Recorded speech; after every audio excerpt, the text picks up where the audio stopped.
Hey guys, tonight we're stepping barefoot onto the creaking deck of a ship under siege. The sails are torn, the cannons still warm, and your hands are trembling because you've just been captured. Not as a helpless bystander, but as a pirate. A female pirate. And your captors are starting to realize it. You probably won't survive this. So before you get comfortable, take a moment to like the video and subscribe. But only if you genuinely enjoy what I do here. And drop your location and local time in the comments. I love seeing where and when you're listening from. Now dim the lights, maybe turn on a fan for that soft background hum, and let's ease into tonight's journey together. The battle is over and you didn't win. Your ship floats barely, but it's no longer yours.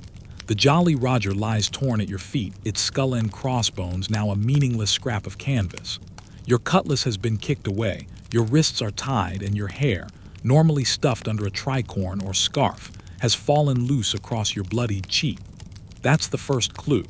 The first thing that makes a few of the men pause and squint.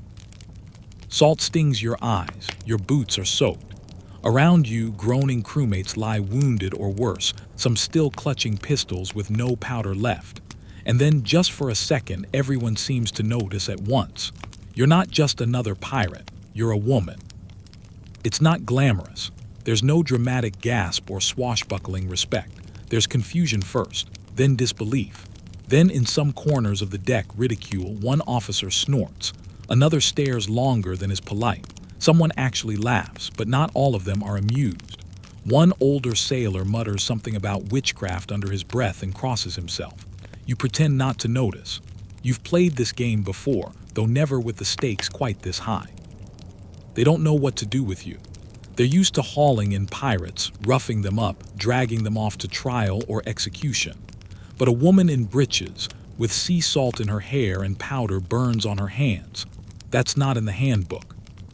You're hoisted aboard their frigate, wrists bound behind your back. The ropes chafe your skin, and every time the ship lurches, you stumble. One soldier grabs your arm a little too tightly, maybe out of duty, maybe not. Your shirt is torn at the sleeve, revealing more of your shoulder than you'd like. Modesty isn't the concern here, but weakness is, and any sign of either will be used against you. As the crew searches the wreck of your ship, they find maps, weapons, coins looted from some sugar port, and worse, a few letters in your own hand. Maybe you wrote to a lover, maybe to another crew, but now they have evidence, not just of piracy, but of intellect. That frightens them more than the pistols. Because here's a little-known historical fact. Most captured pirates weren't dragged to trial for romantic high-seas adventures. They were prosecuted for theft, mutiny, and violence against empire. Your gender doesn't excuse you from any of that. If anything, it makes it worse. Because now, you're an anomaly, a threat wrapped in scandal. They chain you below deck for the return voyage. It's dark. The air smells like mold, gunpowder, and old urine. Rats scurry near your feet. You can't sit comfortably. And even if you could, the rocking of the sea and the bruises along your ribs make it unbearable. Sometimes they bring you a crust of bread. Sometimes they forget. Once a cabin boy offers you a stolen orange. He doesn't say anything, just drops it near your bound feet and leaves. Maybe he pities you. Maybe he wants to believe the stories he'll later tell about the lady pirate he once met. In the silence, you try to plan. You replay the moment of capture again and again. Should you have jumped overboard, fought harder, disguised yourself better? But it's too late now. You're heading toward port, and port means trial. Trial means questions. Questions mean people will find out everything you've tried to keep hidden, even the things you barely admit to yourself. Sometimes, when the moon is high and filters through a crack in the hull, you let your thoughts drift to Anne Bonny and Mary Read, or Ching Shi across the world who commanded thousands. You wonder if they were this scared, if their ankles swelled against iron shackles, if they too tried not to cry in front of guards. And here's something scholars often miss. Many female pirates were not lone rogues but part of larger, sometimes family-run crews or sailing under lovers or captains who protected their identities. The idea of a woman on deck was often taboo, some even considered it bad luck. So you had to be smart, had to be ruthless, Had to outdrink and outcurse your crewmates just to keep your place. Now all of that is gone. You're no longer the fierce shadow at the helm. You're cargo. The officer who checks on you before landfall is young, too clean-shaven to know what to say. He eyes your wrists and asks if you're comfortable. You laugh. He winces. He tells you not to try anything foolish. Then he locks the door again. You arrive just after dawn. The fog clings low to the water and the harbor bells ring out like taunts. You can hear the city waking, vendors calling out, dockhands cursing, gulls shrieking overhead. And then the voices change. People notice the ship. Then the shackled pirates. Then you. You're marched through the streets with the others, but all eyes are on you. Children whisper. Women clutch their shawls tighter. A few men make jokes, but not loudly. Even they can feel that something here is off-kilter. You've stepped out of the storybooks and ballads, and now you're flesh and blood in the wrong part of town. And here's the kicker. Historians still argue whether these women were really seen as pirates or merely as immoral curiosities to be punished more for their defiance of gender roles than for the crimes themselves. You're not just on trial for piracy. You're on trial for being you. You glance up once. The courthouse rises ahead, columns grim against the gray sky. Somewhere in there, your fate is being decided by men who have never stepped on a deck during a storm, who wouldn't last a week at sea, who have never been called lad by a quartermaster while bleeding from the ear. They're judges, and they are not amused. You step forward, each foot heavier than the last. You don't even make it through the doorway before the whispers start up again. Inside the courthouse, the air smells like old ink, mildew, and powdered wigs. You blink against the sudden dimness. Thick curtains block the daylight, and everything inside feels deliberately oppressive, like a stage set for punishment. You're led past rows of tight-lipped townsfolk packed into benches, their bonnets and coats brushing against one another in the crowd. Some look scandalized. Others are just entertained.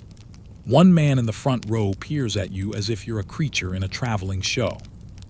And then the murmuring rises a notch. Because your hat is gone, your coat stripped, and there's no longer any ambiguity. You're a woman and a pirate, and the combination makes people itch. The guards nudge you forward. Your boots scuff over the stone floor. Ahead is the magistrate's bench, a fortress of dark wood behind which an old man squints down at you, his powdered hair like a stale cake. You're made to stand alone. The others, your surviving crew, are ushered in behind you, most of them shackled at the wrists or limping from injuries. But the room keeps its focus on you.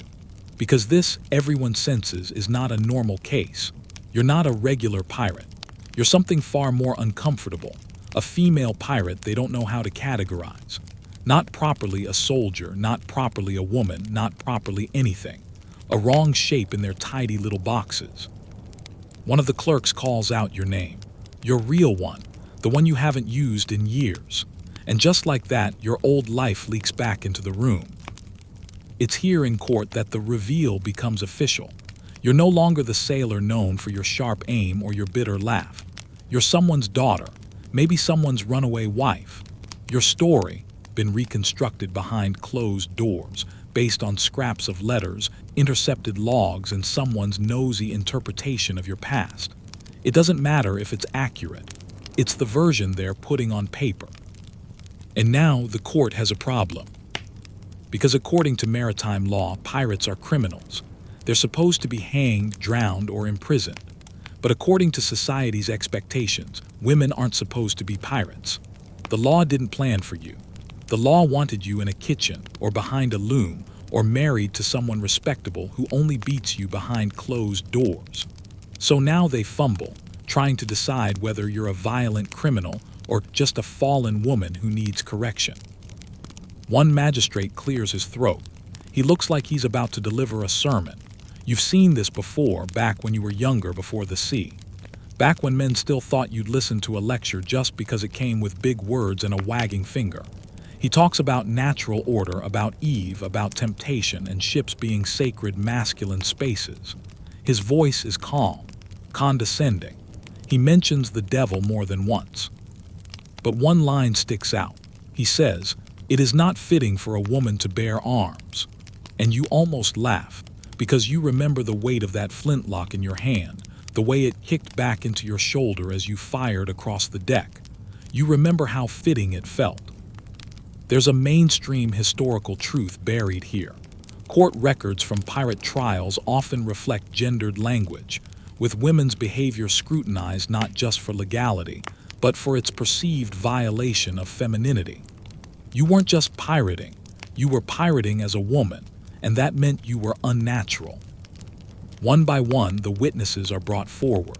Most are sailors from the captured ship. Some swear you were the one giving orders. Others claim you merely followed. A few can't seem to make up their minds. Then there's the matter of your disguise if you used one. Did you bind your chest, wear a false name, curse like a man, or maybe you didn't hide at all? Maybe you let them assume what they wanted and filled in the gaps with silence. Either way, the court fixates on your clothes.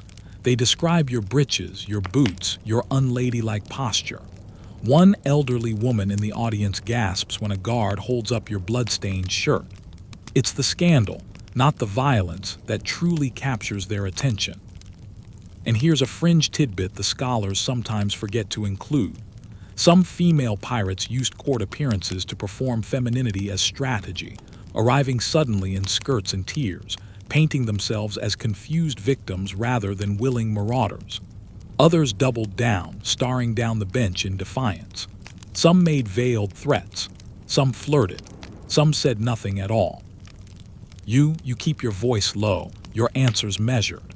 You know every word is a blade, and they're just looking for a reason to sharpen it. Behind you, a murmur ripples through the crowd.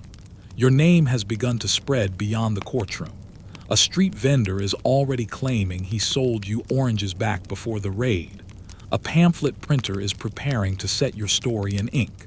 The myth is starting to swell, and you're still standing here in shackles. The magistrates confer. For hours, you're left to stand in the same place, your shoulders aching, knees trembling. Someone brings you a sip of water. It's lukewarm and tastes like rust, but you drink it anyway.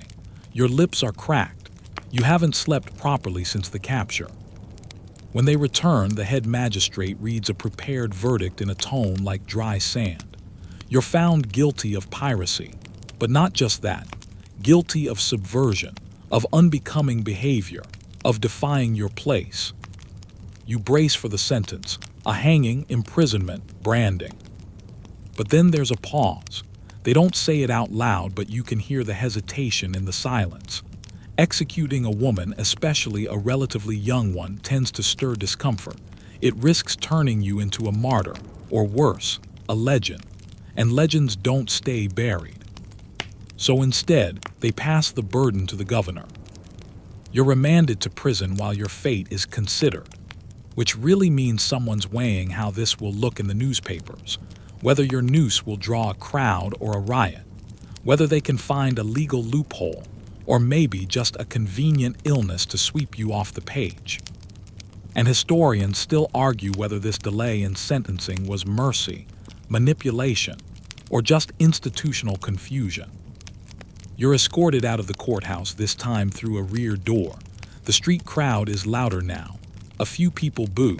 One tosses a rotten apple. It bounces off your shoulder and you flinch, not from pain but from recognition. You're not just a pirate anymore. You're a symbol, and symbols are unpredictable. You glance back once as the door shuts behind you. The courtroom is already being reset for its next case. Another name, another life. But yours is still echoing off the walls. You don't see the sky again for weeks. The cell is barely tall enough to stand in, barely wide enough to lie down in. The walls sweat salt from the harbor air.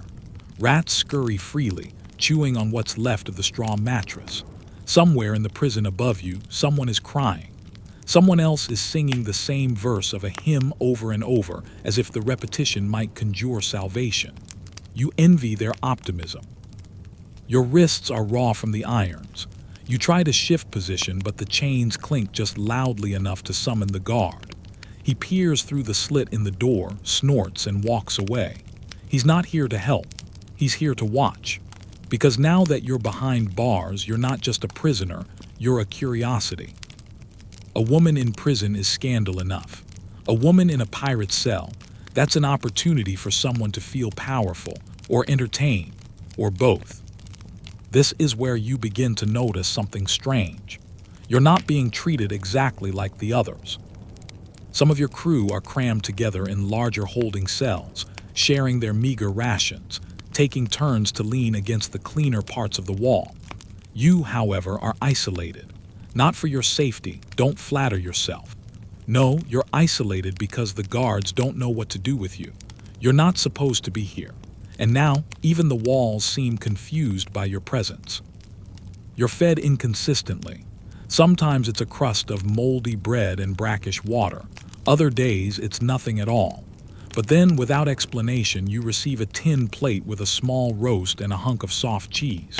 You eat it quickly, suspiciously. Was it a mistake? A kindness? A test? Because here's the historical fact. The conditions for imprisoned pirates, especially women, varied wildly depending on status, appearance, influence, and sheer dumb luck.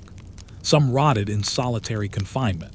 Others found themselves granted better food, a clean shift, or even visitors. It all depended on how useful, dangerous, or intriguing they were to the people in charge. One morning, a magistrate's assistant visits your cell. He doesn't enter, just stands at the door and peers in, quill and notebook in hand. He's there to record your testimony, he says, but his questions aren't about the raids or the loot. He wants to know where you learned to fight, who taught you to sail, whether you dressed as a man out of necessity or pleasure. You don't answer. He writes that down too. Later, you overhear two guards arguing. One of them says you should be hanged like the rest. The other insists that women like that get sent somewhere else. You lean closer to the wall, straining to hear. Somewhere else. What does that mean? That's when the rumors start.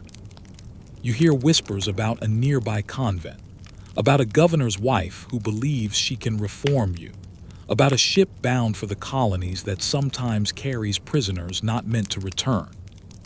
You don't know whether to be relieved or afraid. One night, a guard brings you a candle stub and a scrap of paper. He doesn't say why, just leaves them through the door slot and walks away. You stare at the paper for a long time before writing anything. Eventually, you scribble down a list of names, the crew, the ships, the places you dock. Maybe you'll use it in court. Maybe you won't. Maybe it's just something to hold on to. There's a story, probably exaggerated, maybe true, about a female pirate in Port Royal who bribed her way out of death by revealing the location of a sunken Spanish treasure. The court spared her. Then she vanished. Some say she bought land. Others say she fled to sea again. One theory claims she married the very judge who sentenced her. Historians still argue whether that woman ever existed.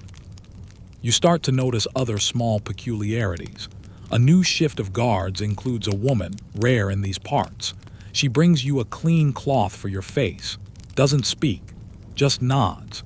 It's the first real kindness you've received in weeks. Later, a priest visits. He wants you to confess. You ask him to be specific. He's not amused. You list your sins with theatrical flair: looting, mutiny, false names, late-night rum games, and cheating at cards. He clutches his rosary tighter. You thank him for the entertainment. He leaves. But something has changed. They're not moving toward a sentence. They're not preparing the gallows. You're being kept. Why? And here's the quirky tidbit. Some women captured for piracy were held for months or even years without formal sentencing, often because officials didn't want to be the ones to pull the trigger, metaphorically or literally.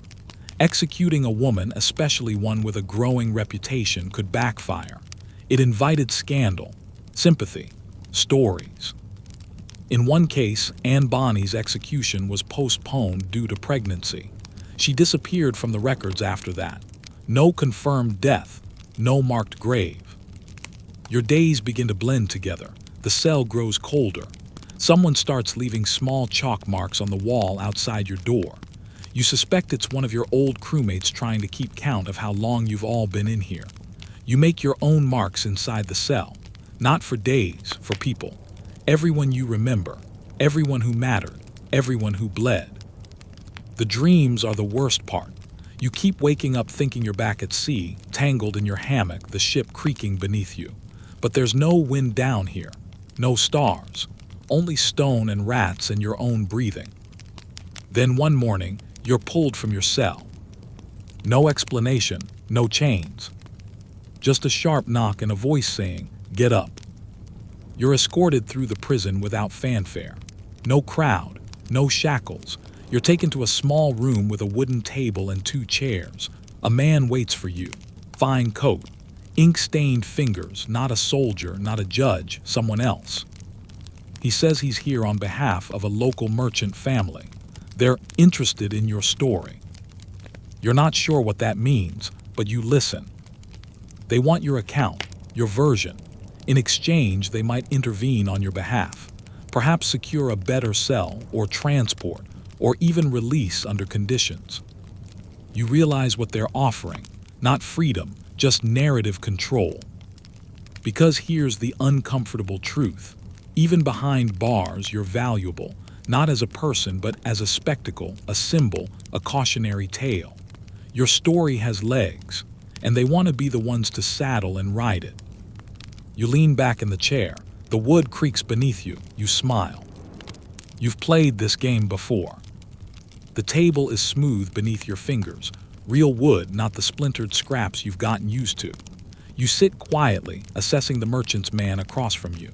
He's well-fed and smells faintly of pipe smoke and lemon oil, like someone who's never been more than a mile from a bookshelf. But his eyes are sharp, too sharp. You know a negotiator when you see one. He repeats the offer. Your story for comfort, a version of your life filtered through his ink and his employer's interests.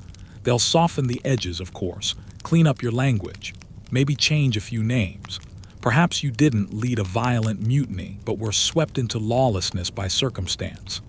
They might even slip in a moral, a neat ending to tidy you up like a novel. And what do you get in return? A better cell, cleaner clothes, an audience with someone who might sway the governor, a possible future. You ask how long you have to think it over. He says not long. The public's interest is shifting. There's been a new scandal in town, a murder, maybe a noble's affair, and the spotlight starting to dim. Your story has to be captured before the ink goes dry. You return to your cell with your thoughts crowding in like fog. What version of you are they trying to preserve? And more importantly, what version are they trying to erase? This is the part no one prepares you for. The moment when history stops being about survival and starts being about ownership. You're still alive, but you're already being rewritten.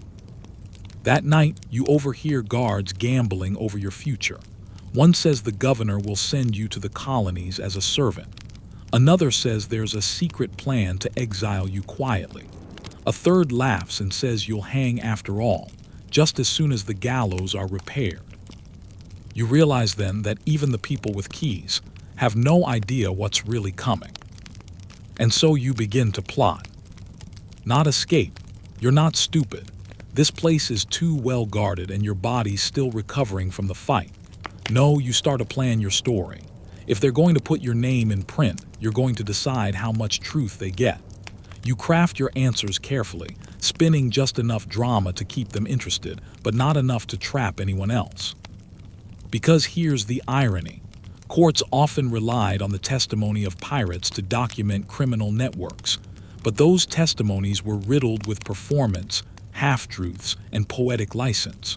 Who better than a pirate to manipulate a narrative? One morning, the merchant's man returns, this time with parchment and ink. He writes down everything you say. You make sure to pause often, enough to make him think you're struggling.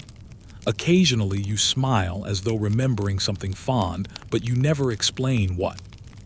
You tell him about your first raid, how your boots were too big, and how you nearly dropped your pistol overboard. You talk about the cook who taught you knots and the quartermaster who swore he once saw a mermaid. You avoid anything that would implicate those still free. At one point, he asks why you became a pirate. You say, because the sea doesn't care what you are. He writes that down too. You're not sure if he understands it. And then the court summons you again. You're brought back into the courtroom, this time not as a defendant but as a subject of discussion. The governor is there. He looks bored. A clerk reads aloud a portion of your testimony, carefully edited to emphasize hardship, repentance, and womanly fragility.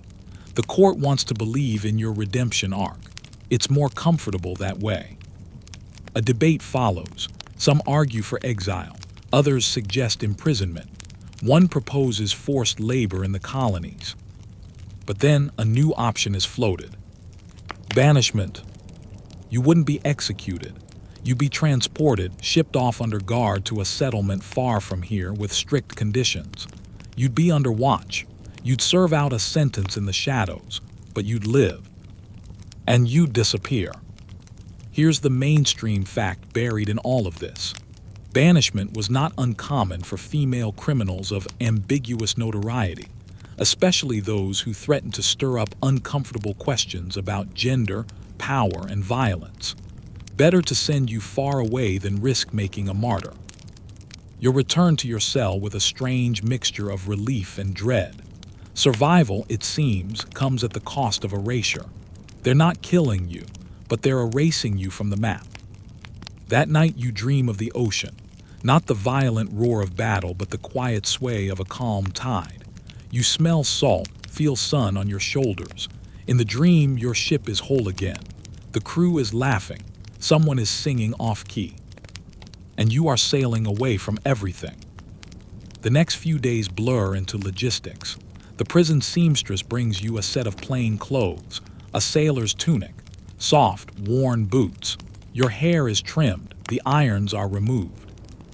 One guard who's never spoken a word to you before leaves a hand-drawn map folded in your cot. It shows a coastline, a safe cove, a place marked with an X. You don't know if it's real. You don't know if it's meant for escape or simply hope. The morning of your departure is damp with rain. The wagon rolls through quiet streets toward the dock. No crowd, no guards with muskets raised, just a quiet procession through a city eager to forget you. You're loaded onto a merchant vessel. No sails of war, no flags of empire. Just a battered trade ship heading south. And here's the scholarly debate still murmured in footnotes and museum placards. Did these women vanish into servitude? Or did some of them, once again, disappear into the sea, slipping off the record to return to the life they chose? You find your place in the hold, not chained, just there, watching the water rise as the tide pulls the ship away from the pier. You're not free, but you're not dead. And the wind, ever fickle, begins to whisper possibilities again. The sea smells different this time. Not like the thrill of stolen cargo or the sweat of a hurried escape, but damp wood, overripe fruit, and the slow churn of a ship that moves without urgency. You're below deck, back in the belly of a ship, but no longer in chains. Technically, there are still 2 armed men posted by the hatch. You know their names already. One whistles tunelessly. The other hasn't blinked in what feels like an hour. You're meant to stay here, out of sight, out of mind, as the ship sails to whatever distant colony they've decided to bury you in. You don't know exactly where. The official paper they handed you used vague terms like placement, custodial oversight, and external sentence management. In other words, somewhere hot, far away, and forgettable. And here's the historical fact they'd never print on the sentence record. Many female pirates were shipped off not to high-security prisons, but to domestic placements or indentured roles, assigned as unpaid servants, laborers, or caretakers in colonial households. It's prison without the bars, control masked as charity. The hold is cramped, humid. You've been given a cot and a basin of water. The food is tolerable salt fish, bread, sometimes fruit. It's better than the dungeon, but not by much. You pass the hours listening to the creak of the hull and the arguments of the crew above. Sailors fight about everything, cards, rations, rats. You don't mind. It feels almost like home. On the 3rd day, the first officer pays you a visit. He says he's under orders not to let you wander, says he's heard of your history. He sounds amused. You meet his gaze long enough to unsettle him. He leaves without another word. That night when the lanterns sway and the waves slap a little harder, you sneak out onto the lower deck. Just a few breaths of night air. No one stops you. Perhaps they're asleep. Perhaps they don't care. The stars above are impossible. You haven't seen the sky in weeks. You breathe deeply, eyes closed, remembering the rhythm of your old ship's sails and the feel of the wheel beneath your hands. Freedom didn't come with a pardon. It came with salt in your lungs and no orders in your ears. You wonder how many others were sent away like this. There's one documented case, a woman in the early 1700s who was sentenced to domestic transport. Historians found a single line about her, reassigned to the house of Captain R, and that was it. No grave, no further trial, not even a death notice. She vanished into someone's kitchen or garden, likely under a false name. There might have been hundreds like her, thousands, erased with a single signature. Historians still argue whether this form of punishment was meant to rehabilitate, punish, or simply hide the embarrassment. By the 6th day, the ship reaches land. The colony is small, dusty streets, painted shutters, palm trees swaying with the kind of breezy indifference that feels almost rude. You disembark without fanfare, escorted by 2 men in wide-brimmed hats who speak with clipped official voices. They don't call you a prisoner. They call you a charge. You're delivered to a compound on the outskirts of the settlement. Not a prison, a house. You stand there in the doorway, sweat already collecting at the back of your neck, watching chickens peck through dry grass. A woman appears, stern, well-dressed, holding a ledger and a pair of wire spectacles. She doesn't smile. She explains your role. You'll clean, you'll cook, you'll serve. You'll sleep in the corner room, rise at dawn, follow the bell. You nod, you've played worse roles. But here's the twist no one expects. This new sentence, meant to break you, begins to reshape you instead. Because you're still you. You're still the woman who memorized the tides and sharpened her blade on deck railings. Still the one who fired a flintlock with one hand while steering with the other. They've taken your name, your ship, your story, but not your mind, not your watchfulness. The household is quiet but not unfriendly. The lady of the house is brisk and fair. The staff treat you with wary curiosity. One older servant whispers that you were one of them, a pirate. You don't confirm or deny it. Instead, you spend your evenings watching the horizon. Weeks pass, then months. You learn the rhythm of the place, the market deliveries, the gossip trails, the letters arriving on the wind-whipped schooner that visits every 3rd Thursday. You start gathering pieces, news of raids off the coast, whispers of a masked woman leading a smuggling ring, a tavern song about the widow captain who never drowned. Is it about you? Maybe, maybe not. But it plants a seed.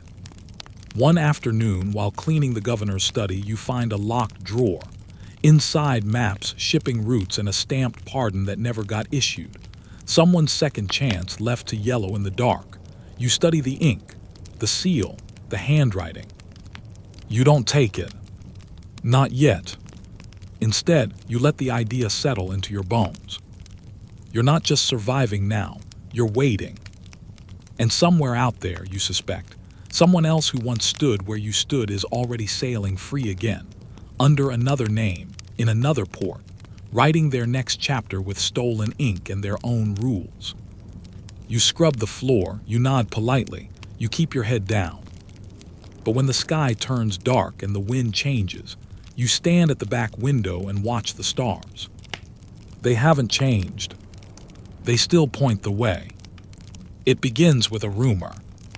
You're sweeping the porch, sweat trickling down your back, sun pressing into your neck, when a delivery boy mutters it under his breath.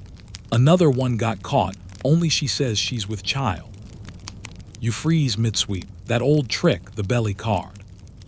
You knew it would come eventually. Because here's the hard truth: history doesn't always repeat, but certainly rhymes with. Many female pirates, upon capture, claimed pregnancy to avoid immediate execution. Some were telling the truth. Others were very persuasive liars. It worked often enough to earn a nickname among prison clerks, pleading the swell. You return to your sweeping, head down, but your mind whirls. It's not just the story that catches your interest, it's the tone in the boy's voice. Disbelief, admiration, maybe a little of both. You've heard it before. That very claim once bought you time. Back then you weren't even sure if it was true. You were barely conscious when the jailer asked. Your lips had split from dehydration. Your leg had been broken for 2 days. You remember answering simply, yes. It didn't matter whether anyone believed you. They just needed to doubt enough to delay. And delay in this world is survival. You spend that night staring at the ceiling of the servants' quarters, listening to the wind rustling the palm leaves outside. You remember what it felt like, sitting in the prison infirmary. The cold metal of the midwife's tools, the hushed conversations between guards, the silence that followed your monthly bleeding and the way you kept the blood hidden, just a little longer, just until someone forgot to reschedule your hanging. Because they did forget, and by the time they remembered, a pardon was being negotiated. By the time that stalled, the authorities had changed. New governor, new distractions, new paperwork. You slipped through the cracks.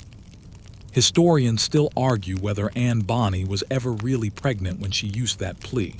Her court records confirmed she pleaded her belly, which postponed her execution. But after that, nothing. Some say she died in prison. Others claim she lived under a new name, quietly raising a child near Charleston. Or maybe she went back to sea.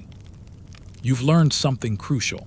Institutions love rules, but individuals love stories. The more complicated your story is, the more tragic, the more scandalous, the more useful, the less likely they are to end it. Pregnancy was one of the few defenses that overrode violence, theft, mutiny. Not because it softened you, but because it threatened them with a different kind of consequence, executing a mother, or worse, killing a baby before it was born. Whether you were actually pregnant, irrelevant. The real question was, were they willing to find out the hard way? In the colony, you start noticing more cracks in the walls of this exile. You're still technically a servant, yes, but you're also an object of curiosity. The family's teenage daughter asks about your accent. The merchant's wife watches you too closely during dinner service. And the man of the house, he avoids your gaze altogether, almost as if he's read something about you. There's talk of a tribunal arriving from the capital. They're coming to inspect prisoner placements, make sure sentences are being properly administered. The house buzzes with preparations. You're told to wear clean linen and stay silent. You oblige. But that night, you sit on the steps outside the servants' kitchen, chewing on a slice of mango and watching the stars. You wonder if the new woman, the one who claimed pregnancy, is truly safe. You suspect not. It only bought her time, and time, while valuable, runs out. You consider the tool she used, and how sharp it still is. Because here's a fringe tidbit. Some pirate women formed temporary alliances inside prisons, swapping strategies, faking symptoms, even conspiring to trade places or share false stories. It was a game of misdirection. One faked a seizure while the other stole a key. Another bribed a priest to misidentify her body. You met one once. Her name was Thomasina, or at least that's what she told the guards. She was clever, filthy, and probably not named Thomasina. She taught you how to fake a fever with hot stones and how to mimic the swollen ankles of pregnancy with tightly wrapped rags. You never found out what happened to her. Maybe she made it. Maybe she became someone else entirely. You return to your duties with the tribunal approaching. Each day feels longer, heavier. Officials arrive in dusty carriages, scribbling into ledgers, frowning at walls, peeking under beds. They ask the head of the house about you. You see the conversation through the window. The answer they receive: you've been obedient, quiet, reformed. The next day, the tribunal leaves. And that's when you're summoned, not by your mistress, not by a soldier, but by the governor himself. You didn't even know he was in the colony. You're led to his temporary quarters, too grand for the humidity, decorated like he's pretending it's still London. He doesn't smile, doesn't greet you, just studies you like a specimen in a jar. He flips through a file. Your name is there, not the one you gave the court, the real one, the one you haven't heard spoken aloud in over a year. So he says, "You're her." Not a question. He asks if you've been behaving. You nod. He asks if you regret your crimes. You pause, then nod again. He watches you too closely. Then he reaches into his desk and pulls out a letter. It's from England, stamped and sealed. Inside, a new order. You are to remain in the colony, but your status will change. No longer servant, not prisoner either. They've invented something new for you, a kind of protective placement. You're not sure what it means, neither are they. But here's what you do understand. They don't know what to do with you still. You've survived every possible category: criminal, servant, convict, asset. You've become unclassifiable. And that, you realize, is your greatest protection. You're led back to the estate. The guards are gone. The house is quiet. You now have a room with a window, a bed that doesn't creak, clothes that fit. They forgot you were dangerous, which is the most dangerous thing of all. That night you sleep well, for the first time in months. The breeze slips in through the shutters. The stars, old friends now, blink overhead. And the story of the pregnant pirate, it still works, still spares, still unsettles. You wonder who'll use it next. The rope smells like salt. Not the salt of fresh sea spray, but old salt, bitter, stale, soaked into wood, sweat, and centuries of gallows. You've never liked how quiet a crowd gets when the noose is revealed. Not silent, just expectant. Like a play is about to start and no one's sure if it's a tragedy or a farce. And now you're center stage. This isn't your first time seeing the gallows, but it's the first time they were built for you. That difference sits heavy on your spine as you're led across the wooden platform. Your wrists are bound, your ankles not. One wrong step and you're down, cracking your teeth on splinters. Behind you, a priest mumbles prayers. Beside you, the hangman keeps stealing glances, not at your eyes, lower. It's awkward being a woman here. See, public executions of women were always more complicated. For male pirates, it was all very formulaic. March, announce, drop. A warning to others, a spectacle, a show. But when it was you, a woman, a pirate, a legend in progress, it became something else entirely. Historians still argue whether this discomfort was rooted in pity or prudery, or the creeping suspicion that you weren't supposed to be here at all. That something about you was too sharp, too alive, too much for a tidy execution. You remember hearing about the crowd that gathered for Mary Reed's hanging, except it didn't happen. Like you, she pleaded her belly, which delayed her execution. But unlike you, Mary died in prison of a fever before the sentence resumed. At least, that's what they wrote down. There were whispers she faked it. Anne Bonny, same story, convicted, pleaded, vanished. So now, as the hangman adjusts the knot and the priest drones on, you wonder, will you be the one to break the pattern? Or extend it? A baby cries in the crowd. Someone hushes it quickly. The executioner looks uncomfortable. He's younger than you expected. Not cruel, just detached. This is probably his first woman too. You let your gaze scan the faces in the square. Some people look furious. Some look confused. And a few, just a few, look thrilled. Like they've waited their whole lives to see a pirate woman pay. But here's the twist. Even when women were executed, it rarely went cleanly. Anne de la Vute was sentenced to death in the 1700s. She supposedly faced her captors with such composure that one officer remarked she had more spine than half the Navy. The sentence never came. She married a fellow pirate. Some accounts say she was pardoned, others say she negotiated her own release. Because in many cases, the mere act of executing a woman pirate became too symbolic, too fraught with implications for the state, the church, and the watching public. It turned gallows into theater. That's how things often worked in public punishment. The more exceptional the criminal, the less tidy their ending could be. You shift your weight slightly. The wood creaks underfoot. Someone in the crowd gasps. The hangman jerks as if startled from a dream. He coughs. Any last words? You pause. Because this is where the legend is supposed to speak. One sentence etched into memory. Something bold, something vulgar, or something gentle enough to be printed in Sunday papers. Instead, you say nothing. You just look up at the sky. Let the silence work for you. Eventually, the priest clears his throat. The hangman checks the knot again. Then again. Now he's stalling, or maybe hopping for something, an interruption, a letter, a horn announcing clemency, something cinematic. But none comes. That's when a constable walks briskly up the steps, whispers something in the hangman's ear. The crowd leans in. It's a pardon, you think.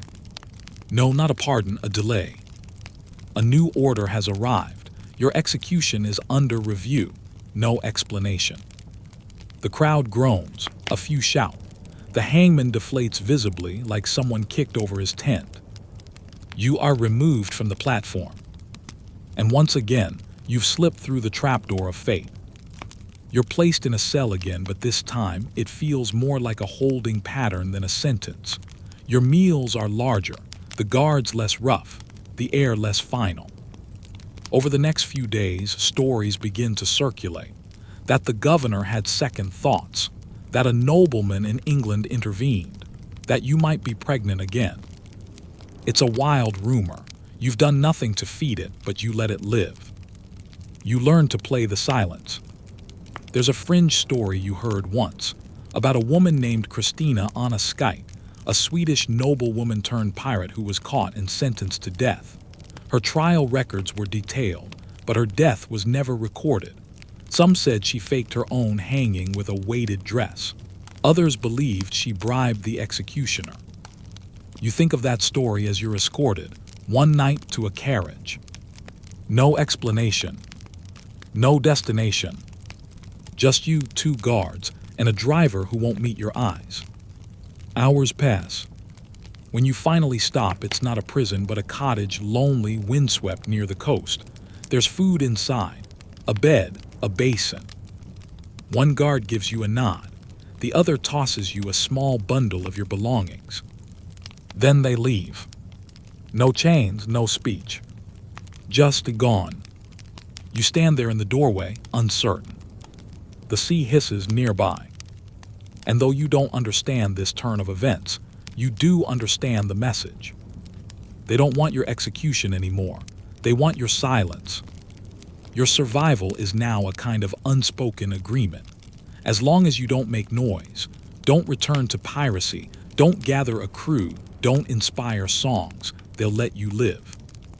You sit on the bed, breathe the salty air, and stare at the empty fireplace. You're not dead, but you're not free either. Just suspended. And strangely, that's how it ended for many like you. A gallows built, a noose tight, a delay, a disappearance. The state never liked hanging female pirates. It drew too many eyes, raised too many questions. Easier to erase. Easier to forget. But not everyone forgets. Especially not you. Your name echoes in alleys now. Maybe not your real name, the one your mother whispered when you were small and sunburned, learning to scrub fish guts from your sleeves, but the one they've stitched into pamphlets and pub songs. You are now the siren of the gallows. Or maybe Hellcat Ann or Lady Lash. It depends which broadsheet you pick up, or which drunk is retelling the tale across a sticky tavern table. Because after your mysterious non-hanging, you became something rarer than a corpse, a legend. One ballad claims you killed 3 guards and escaped in a nun's habit. Another says you were spirited away by a ghost ship and now haunt the Caribbean, slicing sails at midnight. In truth, you're folding laundry near the coast and keeping your head down. But that's not the story they want. They want a woman pirate who curses like cannon fire and swings from rigging ropes in red silk. They want betrayal, revenge, hidden treasure, maybe a doomed romance with a naval officer who couldn't resist your charm. And frankly, you can't blame them. Because female pirates make irresistible scapegoats or irresistible celebrities. There's rarely any in between. Back in port towns, your name is useful. For sermonizers, you're a warning. For street performers, a draw. For men in powdered wigs who never once held a cutlass, you're a what went wrong with women these days. Anne Bonny became that. So did Mary Read. So did Fanny Campbell, who, according to highly questionable 19th century pulp novels, dressed as a man, freed her fiancé from captivity and captained her own ship across the Atlantic. Was she real? Maybe. Maybe not. Historians still argue whether her exploits were biography, fiction, or something in between. But facts are never the point. Myths stick better. That's why artists draw you, barefoot on the deck, pistol in one hand, lace bodice ripped just enough to scandalize. And when people ask whether you really looked like that, the answer is always, of course she did. Someone paints your likeness onto a gin bottle. A scandalous stage play uses your name, though in this version, you die nobly to save a man. How generous of them. You start hearing stories about other women being accused of piracy just for knowing how to sail, for carrying a knife, for wearing trousers. One widow is fined for looking piratical. Another is jailed for reading nautical charts. Your myth becomes a measuring stick. But it isn't always bad. Some women send their children to school under assumed names. They say, "My mother once sailed with her," meaning you. It earns them hush, caution, respect. In this strange way, your ghost becomes a passport. You imagine some of your old crewmates, now scattered or dead, would laugh at that. You who once gnawed hardtack beside them, blistered from the sun and squinting for sails on the horizon, have become a bedtime villain, or heroine, or both. And meanwhile, you're just here, peeling potatoes, watching storms roll over the sea like bruises across the sky, sleeping with one eye open, not from fear, but habit. You hear now and then of women captured and tried in far-off colonies. Most don't make it. Some vanish like you did, and the world decides conveniently that they must be dead. Because it's tidier that way.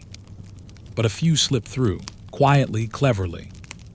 They disappear under new names, start taverns, marry fishermen, or, if the whispers are true, start again under different flags.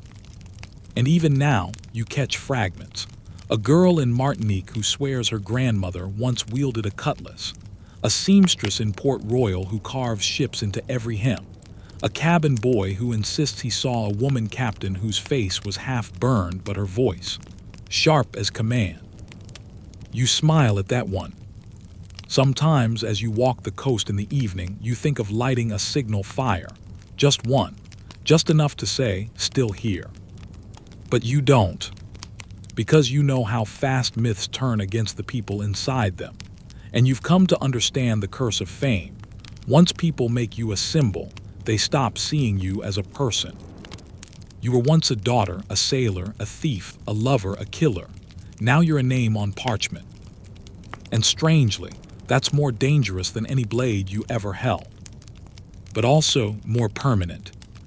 So you let them sing. Let them sell pamphlets and gasp at paintings, and stitch your legend into cross stitches hung above fireplaces. Because one day, some girl in a port town will hear your name and start dreaming of ships, not shores. And when that day comes, you'll have done something better than survive. You'll have lasted. The cell is colder tonight. Your breath clouds in the air and rats shuffle somewhere beneath the floorboards.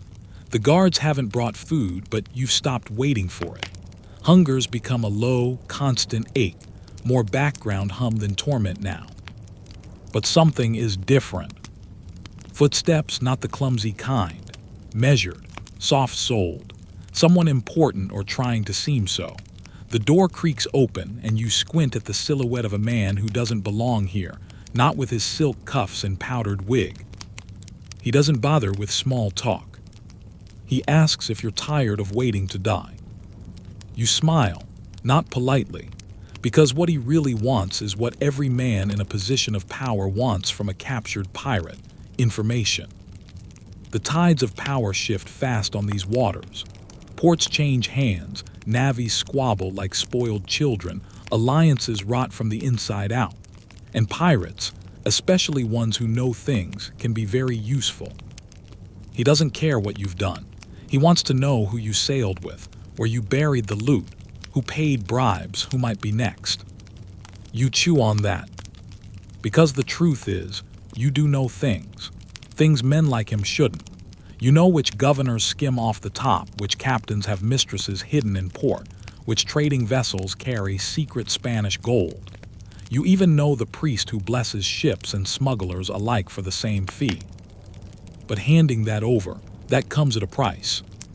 And so begins the negotiation. You become the thing no pirate ever wants to admit to being: a snitch. Except it's not that simple. You're no traitor, you're a tactician. You don't give them your crew, only enemies, rivals, ghost ships you've never seen but will gladly invent. Some truths, some lies, and enough mystery to make them believe they need you longer. Because the longer they need you, the longer you live. Historians still argue whether Anne Bonny or Mary Read ever cut such deals. Some records hint at secret pardons. Others claim they died in prison. Some say they simply vanished. One fringe theory even suggests Mary escaped disguised as a man again, boarding a Dutch vessel under the name Martin Reed. Truth foggy at best, which makes it perfect cover. And you begin to enjoy the visits. Not because you trust them, but because you control them. Information becomes your cutlass. A story here, a warning there. You start watching your interrogator's reactions, learning what makes him lean forward, what makes him glance nervously at the guard. You drop the name of a French smuggler he's been hunting for months. He jolts. You smile. Power, as it turns out, isn't only found at sea. Weeks pass. Your cell doesn't improve, but the food does. A little. Bread that isn't rock hard. Cheese not yet green. One night, a blanket that doesn't itch like straw. No one says it, but you know what this means. They're grooming you for disappearance. Not an escape, a quiet erasure. One day you simply won't be listed on the prison roll. The public will assume you died. Perhaps of fever, perhaps of childbirth, or perhaps of hanging. It won't matter. You'll be gone. And the world will spin on. There are whispers among other prisoners.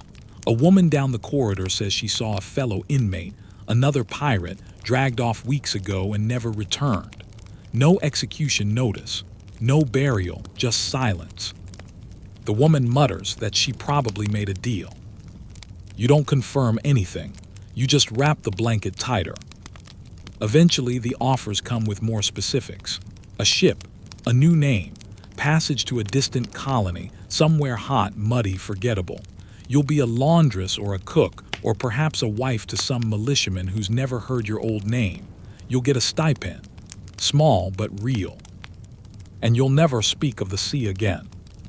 It's not a bad offer, but it's not freedom either.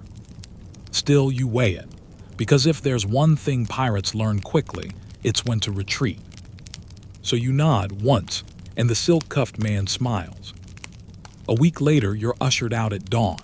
No chains, no fanfare, just the creak of carriage wheels and the soft roll of fog as you slip through alleys unseen. By the time the town wakes, you're already at sea again. Not as captain, not as crew. As cargo. It stings, but not as much as the hangman's rope would have. There are others like you on board, a few criminals, a few undesirables. One woman who might be a witch if you believe in that sort of thing. Most keep quiet. You don't. You listen. Because knowledge, as always, is your currency. And maybe, just maybe, you'll use it again. Later, when you're sweeping the steps of a governor's house in some sweaty corner of the world, a ship will dock with a familiar flag. Someone will disembark who smells like salt and gunpowder and wrong decisions. And your fingers will twitch. Not today, not yet, but someday. Because a deal can keep you alive. But it doesn't kill the pirate inside you. The salt gone from your hair now. The calluses on your palms have softened and your muscles have started to forget the rhythm of the rigging. But you remember. Every morning you wake in a strange bed, in a stone convent, a colonial hut, or a low servant's cot. You remember. Because this is what they do to women like you when they don't hang you. They tame you, or at least they try.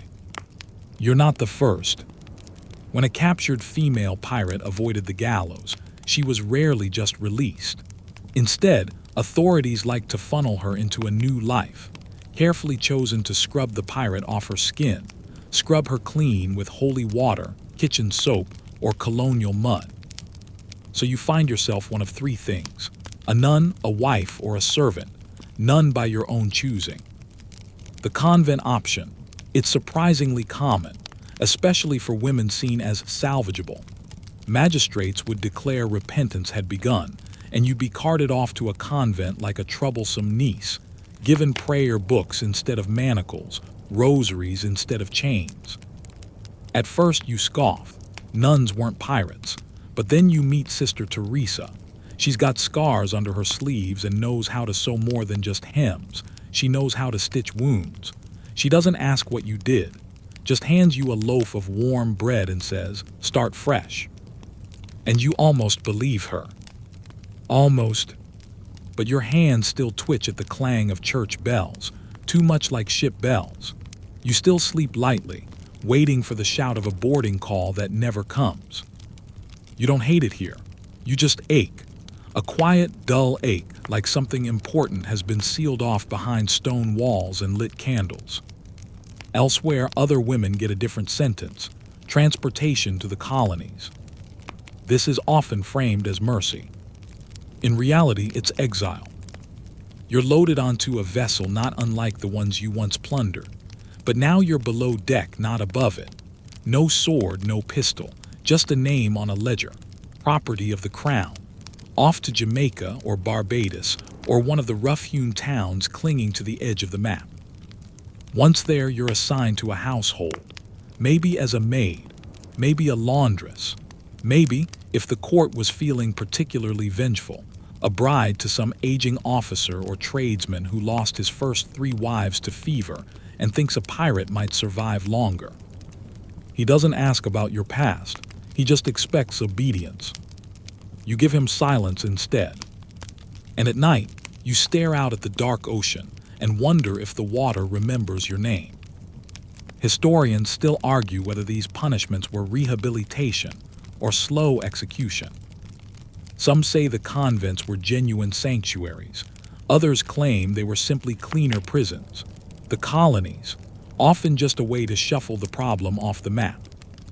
One British record even describes a most troublesome woman, formerly of piracy, now made tame by heat and toil. That's one way to put it. But even in this forced life, there are glimmers. You meet another woman with sea salt in her eyes. She doesn't say much, but the way she scrubs the floor suggests she once held a cutlass. You trade looks, a nod, nothing more, but it's enough. A code, a memory, a reminder. One day, a merchant ship arrives in port, and you notice the crew's tattoos. One bears the same serpent you once saw flying on a black flag near Tortuga.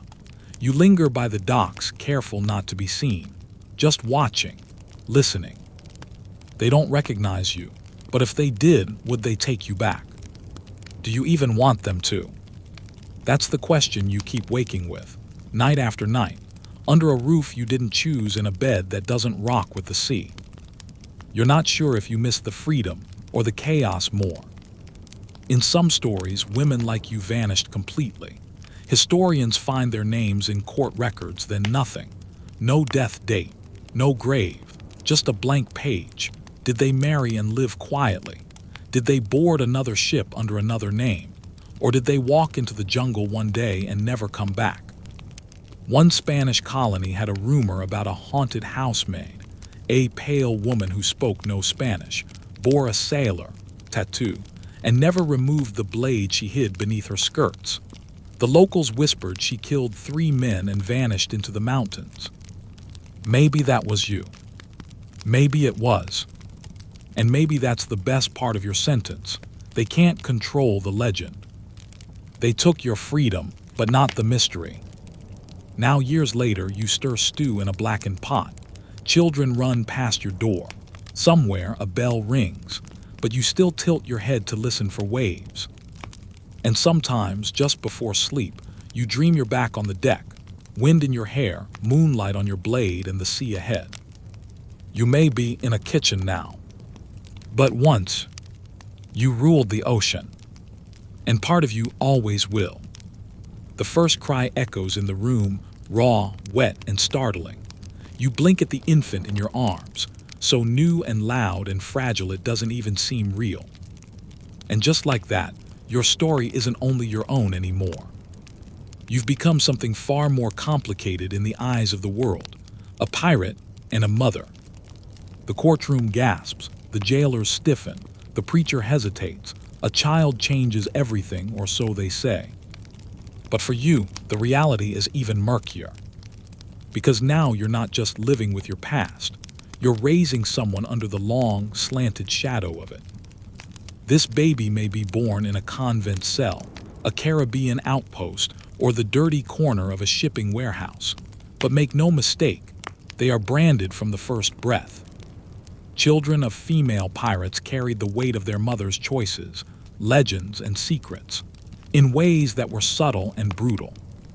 Some were taken from you immediately, given to orphanages or families eager for free labor. These children grew up not knowing who you were until someone with a cruel streak whispered it to them. Your mother swung from the gallows. Others stayed by your side, and those were the lucky or unlucky ones, depending on who you ask. Let's say your child grows up in Jamaica, a boy with your eyes or a girl with your temper. The neighbors know.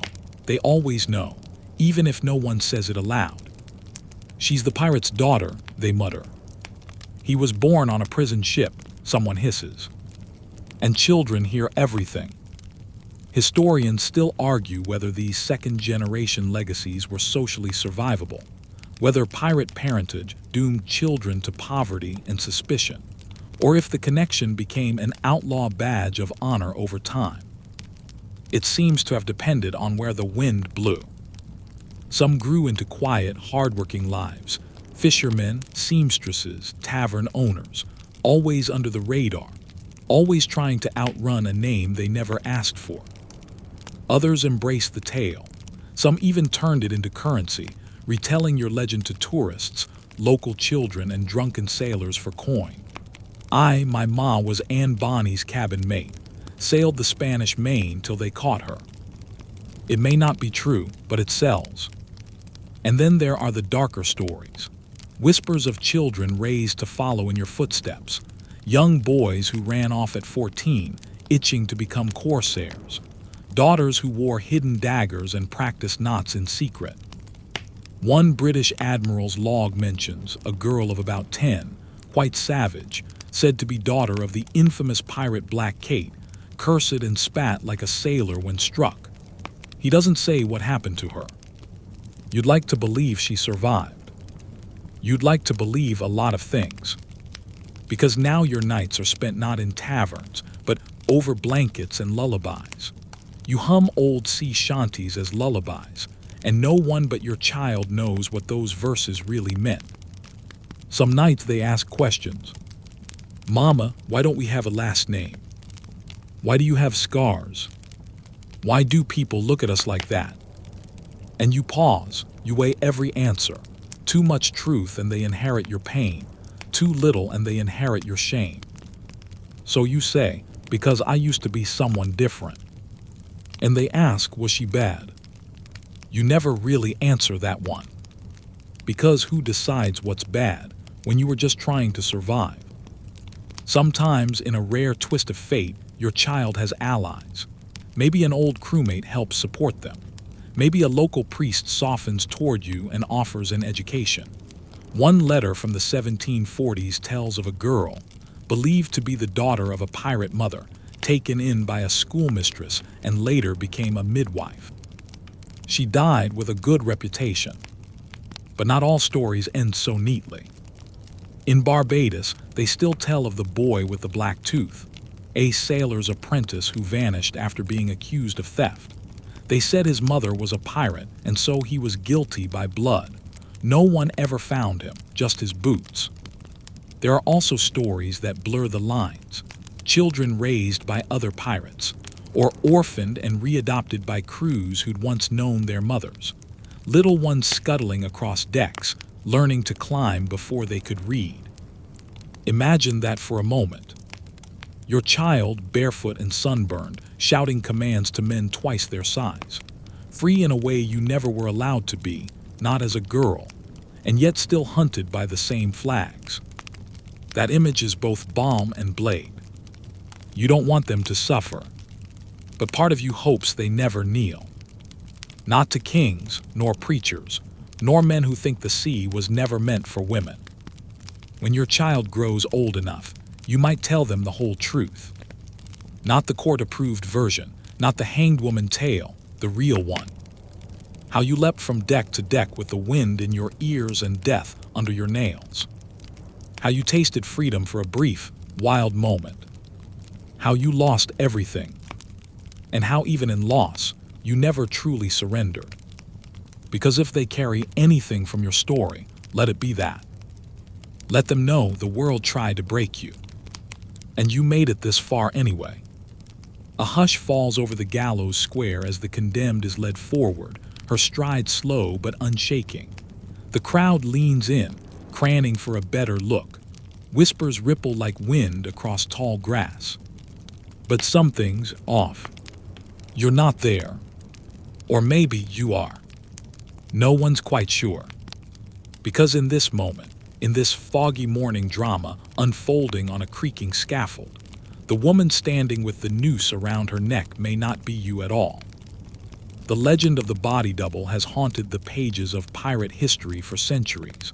And when it comes to female pirates, women already tangled in myth and performance, this theory finds especially fertile ground. Historians still argue whether certain executed pirate women actually met their end or cleverly swapped places with someone else. A servant, a loyal friend, a fellow inmate, or someone paid handsomely to die in their place. And why not? You've already mastered deception. You've hidden your gender for years. You've spoken false names, worn stolen clothes, and vanished into port cities like smoke. If anyone could pull off a final switcheroo, it'd be you. Let's walk through it. You're sentenced. The date is set. You've tried the pregnancy trick, but it didn't work. The judge wants blood. The crowd expects closure. But a few of your old crew, perhaps the ones who weren't caught, are still out there, and they haven't forgotten you. Bribes change hands. A key appears where it shouldn't. A sympathetic jailer is offered more than a year's salary in gold. A plan is whispered between bars. On the morning of your execution, something strange happens. You're moved to a different cell, or your hood is pulled down tight before anyone can see your face. Or perhaps, most audacious of all, you walk calmly out the back of the prison, dressed as a laundress, while another woman, already gagged and prepped, is led to the rope. Outlandish. Sure. Impossible. Far from it. Records from the early 18th century are often contradictory, especially in chaotic colonies. A name might be misspelled, a trial mistranscribed. A woman's execution could be noted by one observer and refuted entirely by another. Take Mary Read and Anne Bonny, the famous duo. Mary is said to have died in prison. Anne, Her fate is maddeningly vague. Some accounts claim she was released and vanished. Others insist she married and lived quietly in Virginia. Still others whisper she was never executed at all, because someone else hung in her place. What makes it stick is the mystery. The absence of a body, the blank grave, the missing records. Sometimes, that's all it takes for the body double theory to bloom. One 19th century ballad tells of a pirate woman named Red Lottie who bribed her maid to switch places. The poor girl was hanged at dawn. Lottie sailed to Martinique under a new name. There's no official proof the story ever happened. But the ballad was wildly popular. And you know how rumors are. The more people hum the tune, the more the myth sticks. Let's assume for a moment that you did escape this way. What now? You don't just stroll into a new life. You crawl. You start over in some sweaty colonial town where no one asks questions. You keep your head down. Maybe you work as a healer, a tavern cook, a seamstress. You age fast. You keep knives under pillows. You flinch at loud noises. But you're alive. And your death has already been mourned. That's a kind of freedom most people never get. There are even reports, quiet, half-believed ones, of old women who drank too hard in Caribbean ports and let slip phrases no servant should know, who tied knots with a sailor's precision, who spit curses in 5 languages, who carried scars that didn't match their stories. A merchant in 1763 writes of an elderly washerwoman in Havana with a strange, regal bearing, as if she once gave orders to killers. He never learned her name. And maybe that's how you'd want it. Let the world think you died with a rope around your neck. Let them gather around a grave that doesn't belong to you. Let them print your story in pamphlets, teach it in classrooms, carve your name on the execution list. Meanwhile, you're watching it all from a distance, old, invisible breathing. Would you be lonely? Of course. But you'd also be something far rarer, a woman who outran her legend. And isn't that the goal in the end? To outlive what they wrote about you. To slip the trap. To make the leap from myth to ghost. Maybe that's why your story never quite adds up. Why the dates don't align. Why no one ever found your body. Why the final word on your fate is always a question mark. Because maybe, just maybe, that final smirk, that last wink at the scaffold, wasn't a goodbye at all. It was a diversion. And you were already gone. You're long gone now, whether hanged, imprisoned, or vanished into smoke. But somehow your name survives. Maybe it's mangled, maybe misremembered, but there it is again, fluttering across a tweet, stitched into a TikTok caption, tucked inside a dramatized docuseries with slow-motion thunder and panning drone shots. Your life, or some stylized fragment of it, has become content. Welcome to the afterlife of the algorithm. Because now, centuries after the gallows creaked and the sea swallowed your wake, you're trending again. Not as you were, of course. Not the grit, the hunger, the lice, the mistrust in your belly every time a deal sounded too clean. No, that's not what makes it viral. You've been polished, fictionalized, edited for dramatic tension and platform-appropriate runtime. One fact always remains, though. You were a female pirate, and that's enough to ignite imaginations. Especially now, when history has become a buffet table for creators, academics, conspiracy theorists, and casual scrollers alike. And you're one of the spiciest bites on the tray. But let's rewind first to the earliest tellings. Right after your death or your escape, broadsheets and pamphlets began to circulate. "Wicked women of the sea," screamed one. Another offered a true account of the barbarous she-corsair hanged at Port Royal. Most of it was either wrong, inflated, or plagiarized, but the public devoured it. That appetite never waned. In the 19th century, moralizing historians painted you as a cautionary tale, proof of what happened when women stepped outside their place. They made you a footnote, a mistake, a fallen Eve with a sword instead of an apple. Then the Victorians got hold of you, and oh boy, things got weird. You were suddenly draped in romance. Your weapons became metaphors. Your bloodied raids transformed into tragic quests for lost love or freedom. One illustrated serial claimed you turned pirate after your sailor fiancé drowned in a storm. Grief drove her to piracy, and love never left her blade. Total nonsense, of course, but beautifully illustrated. Fast forward to the 20th century, and you enter pop culture's bloodstream. Swashbuckling films began tossing in lady pirates for spice, sometimes with sassy one-liners and suspiciously clean outfits. Historical accuracy, let's just say it was, optional. A 1952 movie literally turned Anne Bonny into a red-lipped, sword-flashing heroine who falls in love with the naval officer chasing her. The real Anne probably wouldn't have lasted 10 minutes in that plot without stabbing someone. But the most dramatic shift came in the digital age. Now, your story isn't in musty books or poorly funded museum exhibits. It's viral. A bite-sized explainer video, sped up with sea shanty music. A fanfic account turning you into a misunderstood bisexual rebel who fought the patriarchy one cannon blast at a time. A history TikTok, creator lip-syncing your last words while fake blood drips tastefully onto a corset. Are these accurate? Not usually. But here's the thing, accuracy isn't always the goal, relevance is. And in this weird new world, your story is constantly being repackaged, reframed, and reinterpreted through the lens of the moment. Sometimes you're a feminist icon. Sometimes you're a queer trailblazer. Sometimes you're a girl boss meme. Sometimes, bafflingly, you're part of a conspiracy theory involving time travel, secret bloodlines, and alien gold. You're no longer yours. And yet, strangely, you're more alive than ever. Even academia can't quite agree on how to define you. Some historians champion your legacy, scouring legal records and maritime logs to reconstruct the real you. Others sigh and complain that the myths are drowning out the facts.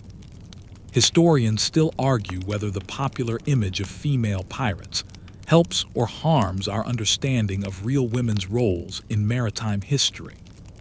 But let's be honest, accuracy was never your strongest suit anyway. You lived in aliases. You wore masks. You stitched yourself together from whatever scraps the world gave you. So maybe it makes sense that your legacy works the same way. Each version of you, whether TikTok flair or dusty dissertation, is a kind of costume, a disguise for deeper questions. What does freedom look like? What are women willing to risk for power? What happens when society's rules don't fit? You're the answer, or at least one answer. And if some people misunderstand you, well, you've been underestimated before. Maybe someone right now is watching a 3-minute clip about that one pirate girl who got away, and suddenly they can't stop thinking. They look deeper. They start to read. They see past the corset and the catchphrases and find something raw beneath the gloss. Maybe you inspire them to study, to question, to rebel, to write their own endings. And if your tale is a little twisted along the way, so what? You always knew how to steer a story. You imagine they'll mark your grave. After all, you were a spectacle in life. Why not in death? But that's not how this part of the story usually goes. No epitaph. No name etched into stone. No peaceful rest under a weeping willow. Instead, you disappear into dirt, or fire, or rumor. See, for most female pirates, assuming they were executed or died in custody, burial was a bureaucratic afterthought. You might have been dumped into a pauper's pit behind the prison, your body still shackled. Or perhaps you were buried beneath the gallows itself, a not-so-subtle warning to others. No family was allowed to claim you. No friends dared. And if your end was quieter, some backdoor deal, a sentence of exile or servitude, your death was even less noted. You passed away as someone else entirely, your true name tucked deep in the folds of your past. Centuries later, historians hunt for your bones, but they find nothing.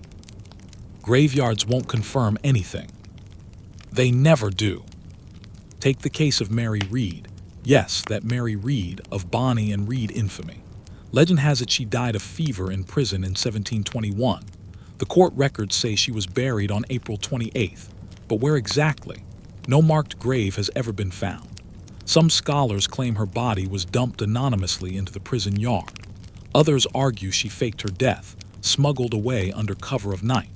There's even a theory involving bribed guards, a body double, and a nun's habit. Historians still argue whether Mary Read was ever buried at all, or whether she slipped into another life entirely. The same mystery swirls around Qing Shi, the Chinese pirate queen who retired peacefully after commanding tens of thousands. Her grave does exist, but only maybe. There are 2 tombs in Guangdong province that could be hers. Neither is labeled clearly. Neither can be definitively confirmed. She was powerful enough to face down empires, and yet we can't quite agree on where her bones now rest. This pattern repeats across oceans and centuries.